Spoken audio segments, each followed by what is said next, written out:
नमस्कार दोस्तों, स्वागत है आपका। दोस्तों, आज मैं कोई ज्योतिष के ऊपर कोई वीडियो नहीं बना रहा हूँ, एक दूसरी चीज़ पे बना रहा हूँ। एक हमारे कायस्थ मित्र हैं, उन्होंने अचानक मुझसे एक बात पूछा कि आप बहुत पढ़ते लिखते हो, तो आप ये बताइए कि कायस्थों की उत्पत्ति कैसे हुई। तो ये बात मैं सुन के मैं भी हैरान रह गया कि आज तक इस विषय पे किसी का ध्यान गया क्यों नहीं। तो मैंने देखा कि कायस्थ जो समुदाय है वो दुनिया की सबसे पढ़ी लिखी समुदाय है, लेकिन फिर भी उनके ऊपर कोई पुरानी पौराणिक किताबें नहीं मिल पाती हैं उनकी उत्पत्ति के बारे में। तो मैंने इसके बारे में बहुत सारा रिसर्च किया, बहुत सारे लोगों से पूछा, कायस्थ विद्वानों से पूछा, ब्राह्मण विद्वानों से पूछा। तो अलग अलग धारणाएं मिली मुझे, इस पर अलग अलग विचारें मिले। कोई कहता है कि ब्रह्मदेव के काय से उत्पन्न हुए इसलिए नाम कायस्थ पड़ा। कोई कहता है कि हम चित्रगुप्त के संतान हैं। कोई कहता है कि ब्राह्मण हैं। कोई कहता है कि कायस्थ वैश्य है। कोई तो आजकल शूद्र भी कह रहे हैं। तो इतने सारे जब विचारों को मैं सुना तो मेरे को इस पे रिसर्च करने का मन हुआ। तो मैंने इस पे रिसर्च करना स्टार्ट किया। तो बहुत सारे पुराने शास्त्रों को पढ़ा, बहुत सारे हमारे जो हॉली बुक्स हैं उनको पढ़ा, बहुत सारे पुराण को पढ़ा। इतने पुराणों में मुझे एक दो पुराण में इनकी जिक्र मिली और मैंने इस पर सारा खोजा तो मुझे पता चला एक बहुत ही महत्वपूर्ण जो हमारे कहानी है, जो हमारी हिस्ट्री है कायस्थों की, वो उसके बारे में मुझे पता चला। ये बात दोस्तों त्रेता युग की है, जब परशुराम जी अनैतिक कार्य करने वाले क्षत्रियों का वध कर रहे थे। और वो 21वीं बार जब क्षत्रियों का वध कर रहे थे तो जितनी क्षत्राणी थीं, जितनी क्षत्रिय लोगों की पत्नियां थीं जो कि गर्भवती थीं, वो सब अपनी जान बचा के भागी। और वो भागते भागते ये था कि उनको परशुराम जी से बचना है और अपने पेट में पल रहे बच्चों को बचाना है।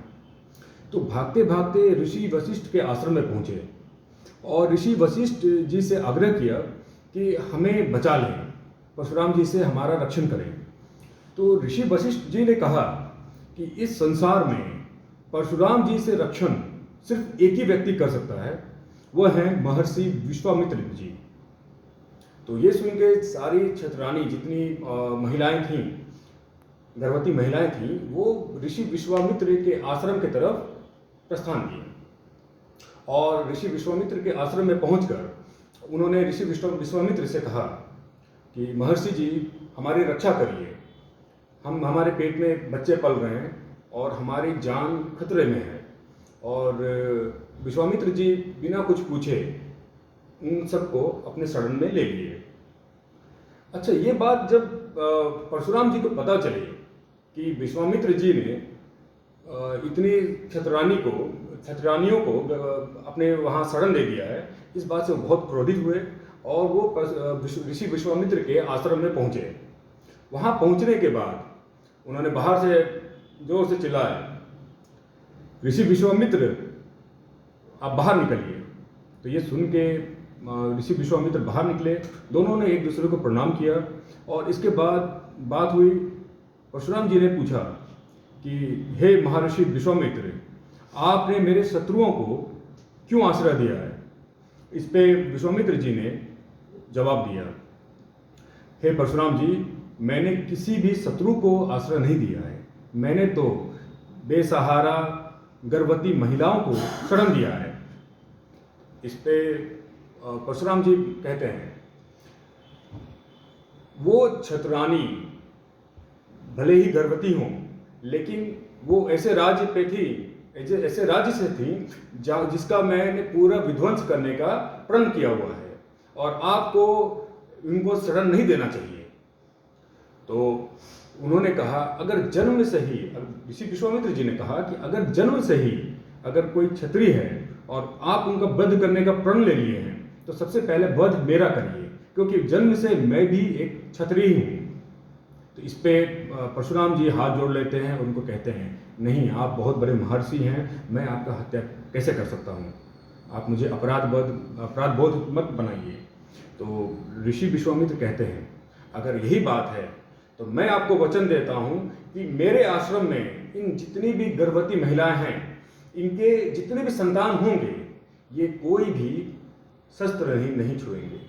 मैं इनको ब्राह्मण बच्चों के जैसा ही शास्त्रों का ज्ञान दूंगा, इनको कलम पकड़ाऊंगा, इनको कभी भी तलवार नहीं छूने दूंगा। इस बात को सुनकर परशुराम जी प्रसन्न हो जाते हैं और उनसे कहते हैं, अगर आप ऐसा करेंगे तो मैं इनका वध नहीं करूंगा।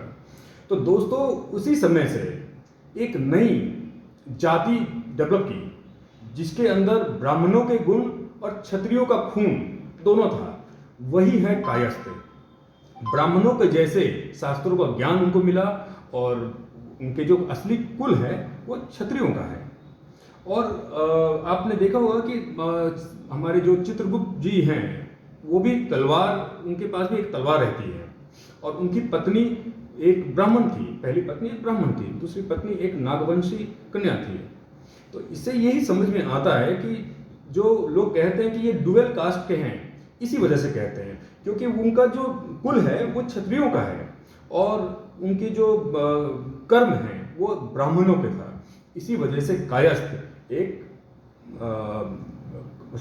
समुदाय दोनों ही कुलों में, दोनों ही जातियों में, दोनों ही वर्ण का गुण लेते हुए इस संसार में इनकी उत्पत्ति हुई।